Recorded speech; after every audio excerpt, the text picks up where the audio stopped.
Salom do'stlar, sizlar bilan doktor Oybek. Bugun birgalikda tishlarni yuvganda milklari qonab ketadigan bemorlarga qaysi turdagi tish pastasidan foydalanishlik tavsiya etilishligini sizga ko'rsatamiz. Uning uchun bizga kerak bo'ladi lesnoy balzam, o'rmon balzami kerak bo'ladi. Bu aynan qonuvchan milklar uchun mo'ljallangan tish pastasi hisoblanadi. Bo'lmasa ketdik.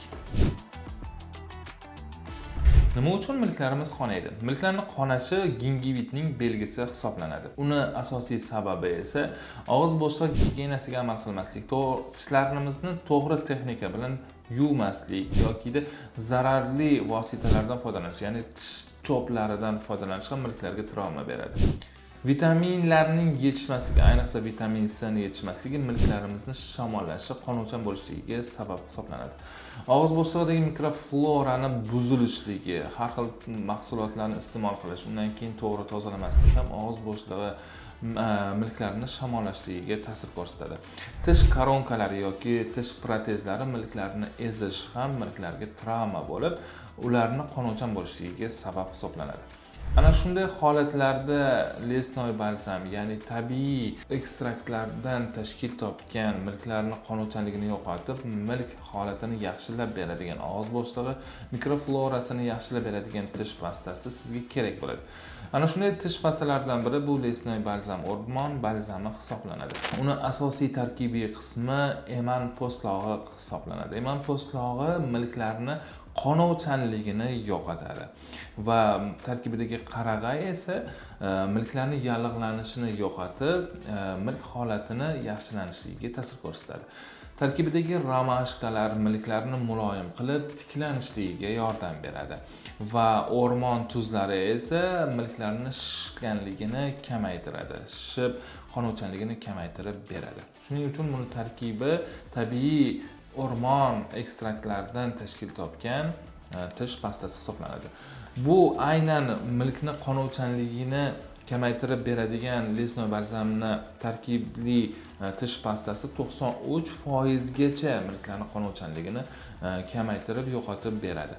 Lekin unutmaslik kerak, bu tish pastasi davolamaydi. Davolash faqatgina stomatolog tomonidan amalga oshiriladi. Sababchi omilni yo'qotibgina siz milklaringizni butunlay qonashligidan, bezovtaligidan xalos bo'lishligingiz mumkin bo'ladi. Bu faqatgina ana shu qisqa muddatli milklarning qonashini kamaytirib, shishini kamaytirib va ularning holatini yaxshi tiklanishligiga yordam beradigan tish pastasi hisoblanadi. Milklarimiz qonuvchan bo'lmasligi uchun, gingivit bo'lmasligi uchun nimalarga amal qilish kerak bo'ladi? Eng birinchi navbatda har kuni 2 mahal tishlarimizni tozalashlik sizga tavsiya etiladi. Har 6 oyda tishlarni professional tozalattirishlik tavsiya etiladi. Vitaminga boy mahsulotlarni iste'mol qilishlik ham sizga tavsiya etiladi. Ayniqsa vitamin C ga boy mahsulotlarni iste'mol qilsangiz, milklarni holatini yaxshilab beradi. Va eng asosiysi stressni bartaraf etishlik ham tavsiya etiladi, chunki stress ham milk kasalliklarining kelib chiqishligiga ta'sir ko'rsatadi. Lesnoy balzamdan birgalikda foydalanib ko'ramiz. Uni ta'mi, hidi, holati to'g'risida sizga xulosalarimni aytib o'taman.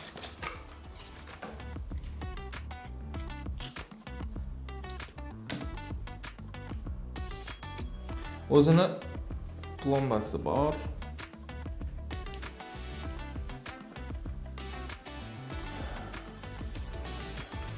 Tarkibidagi komponentlarda glitserin bor, muloyimlikni va hidlarini, miyatani ta'minlab beradi. Foydalanib ko'ramiz. Men tishimni yuvib kelaman va o'z xulosalarimni sizga bo'lishaman. O'rmon balzami to'g'risidagi o'z xulosalarimni sizga aytib o'tmoqchiman. Bundan foydalanib ko'rganimda haqiqatan davolovchi tish pastasiligini shuni sizga bildiradi. Miyatasi bor, tahir emas, lekin foydalanganingizda dori, davolovchi tish pastasidan foydalanayotganingizni his qilib turasiz. Bundan muntazam ravishda foydalansa bo'ladi. Muntazam ravishda foydalanish faqatgina milklaringizni sog'lom bo'lishligiga va sog'lom holatini ushlab turishligiga, yallig'lanishni oldini olishlikka yordam beradi. Davolash sifatida foydalansangiz ham birinchi navbatda sababchi omilni yo'qotib, undan tuzalishlikka yordam beradigan vosita sifatida foydalanishlik sizga tavsiya etiladi. Video sizga yoqqan bo'lsa, like tugmachasini bosing va milk kasalligi bilan qiynalayotgan yaqin do'stlaringizga yuborib qo'ying. Bizni kuzatishda davom eting. Siz uchun ajoyib bo'lgan foydali ma'lumotlarni ulashib borishlikda davom etamiz. Salomat bo'ling.